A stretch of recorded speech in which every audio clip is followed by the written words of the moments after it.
আচ্ছা, এই বোর্ডটার কথা কাদের কাদের মনে আছে বলো তো? আর এই বোর্ডটাতে কারা কারা পরীক্ষা দিয়েছো? এখন তো মনে হয় এই জিনিসটা উঠেই গেছে প্রায়। যারা যারা এই বোর্ডের ওপরে এক্সাম পেপার রেখে পরীক্ষা দিয়েছো তারা তো সত্যি ইমোশনটা কোথায় বুঝতেই পারছো।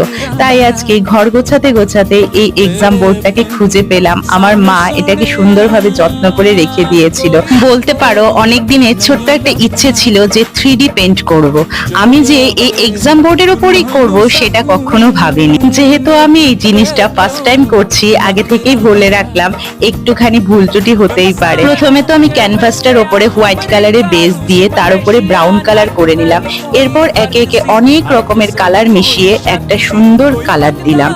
এবার তার উপরে একটা গাছ করলাম আর ছোট্ট ছোট্ট 3D ফ্লাওয়ার এঁকে নিলাম। দেখো তো, কথা বলতে বলতে আমার 3D পেন্টিংটা কেমন হয়েছে, আর তোমরা কিন্তু অবশ্যই জানিও।